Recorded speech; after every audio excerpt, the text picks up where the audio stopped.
Sir जय हिंद। करोड़ी सिंह जी जय हिंद। बहुत बहुत शुक्रिया समय देने के लिए। Thank you sir. जय Hind Rajesh ji. Thank you sir. नए साल की बहुत बहुत मुबारकबाद आपको मेरी तरफ से और तमाम डिफेंस डिस्कशन के व्यूअर्स की तरफ से। शुक्रिया समय देने के लिए। सर, विदेश मंत्री एस जयशंकर बांग्लादेश पहुंचे और वहां पर अयाज सादिक जो कि पाकिस्तान नेशनल असेंबली के स्पीकर हैं उनके साथ हाथ मिलाया और उसकी फोटो जो है बाकायदा मोहम्मद यूनिस की तरफ से ट्वीट करके दुनिया को दिखाई गई। इसी बीच तारिक रहमान के साथ भी विदेश मंत्री एस जयशंकर मिले और सुनने में आया कि प्रधानमंत्री का लिखा कोई लेटर जो है वो भी उन्होंने उनको दिया। किस प्रकार से हम देखें, बेशक के स्पुर्दे खाक खालिदा जिया का था, लेकिन इस बीच भारत की ये जो दो अहम मुलाकातें हुई हैं विदेश मंत्री एस जयशंकर की, इन पर पूरी दुनिया की नजरें टिकी रही। किस तरफ भारत पाकिस्तान के रिश्ते जाते हुए दिखाई पड़ रहे हैं सर, और भारत बांग्लादेश रिश्तों को हम आगे कैसे देखने वाले हैं सर? देखिए राजेश जी, दोनों को हम अलग अलग देखते हैं। बिल्कुल वो दोनों ही महत्वपूर्ण हैं, भारत की दृष्टि से और पाकिस्तान और बांग्लादेश की दृष्टि से। सबसे पहले हम पाकिस्तान को लेते हैं। पाकिस्तान और भारत ने क्रिकेट मैच खेला। उस समय क्रिकेट के खिलाड़ी ने भी हाथ नहीं मिलाया, जो कि एक मिनिमम कर्टसी दोनों साइड से होती है। अगर आप खेल रहे हैं तो हाथ भी मिला सकते हैं, लेकिन नहीं मिलाया। उसके बाद भारत के विदेश मंत्री का खालिदा जिया के सुपुर्द खाक के समय पाकिस्तान के असेंबली स्पीकर से हाथ मिलाना निश्चित रूप से एक सकारात्मक कदम है, और वो साल के अंत में। तो उसी के मुझे लगता है कंटिन्यूएशन में कल ये भी हुआ है कि पाकिस्तान और भारत एक दूसरे को अपने न्यूक्लियर इंस्टॉलेशन को जो लिस्ट है वो शेयर करेंगे। ये 92 से चल रहा है, लेकिन अब जब ये हालात बिगड़े तो शेयर नहीं हुआ पिछली साल। तो ऐसे हालात में क्या होने जा रहा है, तो मुझे लगता है। तीसरा जो महत्वपूर्ण है, प्रिजनर्स का एक्सचेंज की बात है। प्रिजनर्स के साथ साथ एक दूसरे की कस्टडी में जो मछुआरे हैं वो जानबूझ के नहीं, गलती से चले जाते हैं, क्योंकि उनको मालूम नहीं कि टेरिटोरियल वाटर कौन से देश का किधर है। तो दोनों ही साइड में अलग अलग दोनों गवर्नमेंटों के कस्टडी में उनकी लिस्ट भी शेयर की है। तो ये सकारात्मक कदम है। तो क्या दोनों देशों में कोई शांति समझौता होगा या दोनों देशों में दोस्ती की तरफ जाएंगे? मुझे नहीं लगता उसकी तरफ जाएंगे। लेकिन देखिए, लंबे समय तक कोई भी हालात हो, कैसी है दुश्मनी के हालात नहीं चल सकते। अल्टीमेटली आपको बातचीत का रास्ता तो अडॉप्ट करना पड़ता है, हाथ मिलाते। तो मैं पोइटिक वे से कहूं कि लंबा है सफर, बात करते चलो, दिल मिले या न मिले हाथ मिलाते चलो। तो मैं एक सकारात्मक इस रूप में बात चल रहा हूं, मान रहा हूं कि आगे हो सकता है कि दोनों एक देश, भारत भी पाकिस्तान भी, एक दूसरे के बारे में जिस तरह बोलते हैं उस भाषा में कुछ कूल डाउन होगा। उस तरह की भाषा पाकिस्तान अब आगे नहीं बोलेगा भारत के विरुद्ध। और मुनीर जिस तरह की बोल सकते हैं, हो सकता है मुनीर भी नहीं बोले, लेकिन पाकिस्तान के साथ एक दोहरापन है, और वो इतना बड़ा दोहरापन है। एक तरफ तो पाकिस्तान कहता है मैं आतंकवाद का विक्टिम हूं, दूसरी तरफ भारत में वो आतंकवाद को सपोर्ट करता है। और एक अन्य चीज है कि पाकिस्तान में जो वर्दी और दहशतगर्दी है उनका एक गठबंधन है। पाकिस्तान का आवाम दूसरी साइड में है। आवाम हमेशा किसी भी देश का हो बहबूदी और अमन चाहता है, तो पाकिस्तान के आवाम पे वहां पे दहशतगर्दी और वर्दी हावी होती जा रही है। ये पाकिस्तान के लिए कहीं ज्यादा खतरनाक हो सकता है, भारत को भी उसके स्पिलओवर इफेक्ट हो सकते हैं, और मुनीर फिर से हो सकता है कि वो ऐसी ही भाषा बोले और कोई मिस एडवेंचर भी कर ले।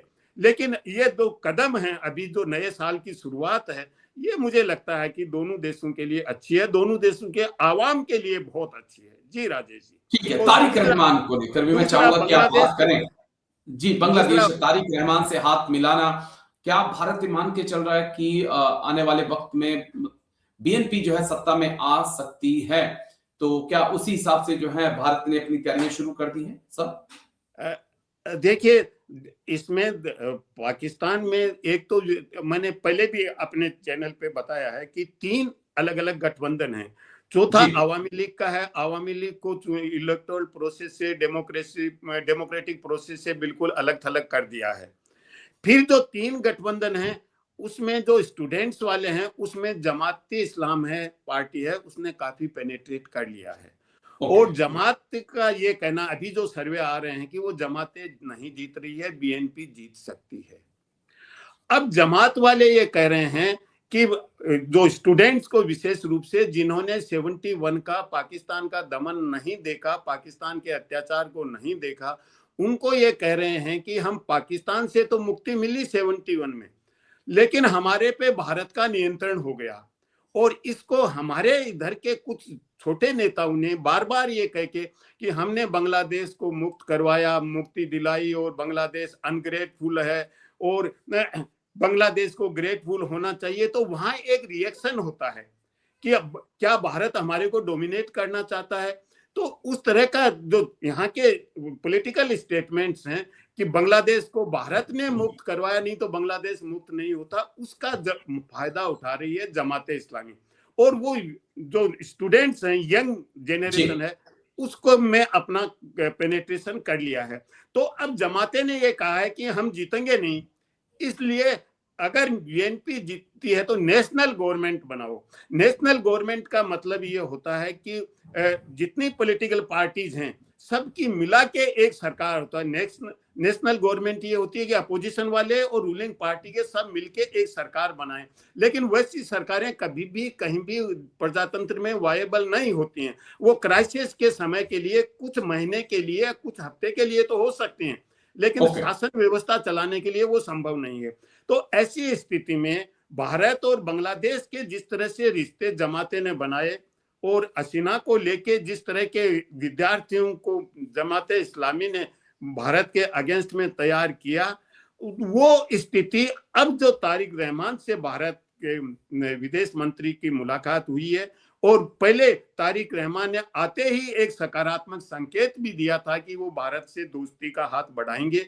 और ये सही भी है। देखिए, बीएनपी हो चाहे जमाते हो, भारत पे बांग्लादेश और भारत की मैं डिपेंडेंस नहीं कह के इंटरडिपेंडेंस कहूंगा, लेकिन बांग्लादेश छोटा है, भारत बड़ा है, वो भारत से लगभग घिरा हुआ है।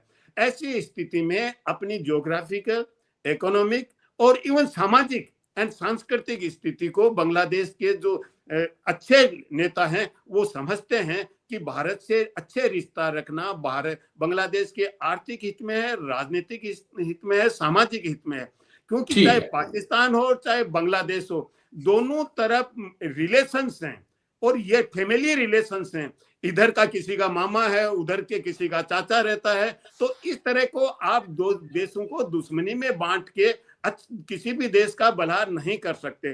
तो मुझे लगता है कि हाथ मिलाना तारिक रहमान से, और जिसकी संभावना है कि बीएनपी जीत सकती है, और जब खालिदा जिया के सुपुर्दे खाक होने के बाद संभावना और ज्यादा बढ़ गई है, क्योंकि हमारे यहाँ एक भावनात्मक लगाव होता है, तो एक सहानुभूति वेव भी चल सकती है, जिससे बीएनपी जीतती थी उससे भी कहीं ज्यादा मतों से जीत सकती है। और ये वहां के अलग अलग राजनीतिक समूह ने एहसास कर लिया है। लेकिन सबसे बड़ी समस्या आएगी आवामी लीग को बिल्कुल अलग थलग करके चुनाव प्रक्रिया में भाग नहीं लेने देना। तो उस चुनाव की औचित्यपूर्णता क्या होगी, क्योंकि आवामी लीग का आज भी बांग्लादेश के गांवों में बहुत प्रभाव है। तो वो इसको कैसे स्वीकार करेंगे। तो अच्छी प्रक्रिया यह है कि हो सकती है कि बांग्लादेश में आवामी लीग को भी चुनाव प्रक्रिया में शामिल कर लिया जाए। तो वो चुनाव होगा वो ज्यादा सार्थक होगा, वो बांग्लादेश के हित में भी होगा, भारत के हित में भी होगा। और मैं ऐसी आशा करता हूं कि एक गुड सेंस प्रिवेल करेगा नए साल में बांग्लादेश की अंतरिम गवर्नमेंट में, और वो उसको भी अलाउ करेंगे चुनाव प्रक्रिया में। जी राजेश जी, अब ये देखना होगा, ज्यादा दूर तो चुनाव है नहीं, फरवरी में शायद चुनाव हो जाएंगे। आई होप कि जो होगा अच्छा होगा, और जो हो वो भारत और बांग्लादेश दोनों के हित के लिए हो। लेकिन शुक्रिया, बहुत बहुत शुक्रिया करोड़ी सिंह जी, आप आए और दोनों ही मुद्दों पर आपने बात रखी। थैंक यू सर, जय Hind, take care sir, thank you. जय Hind Rajesh ji, thank you sir.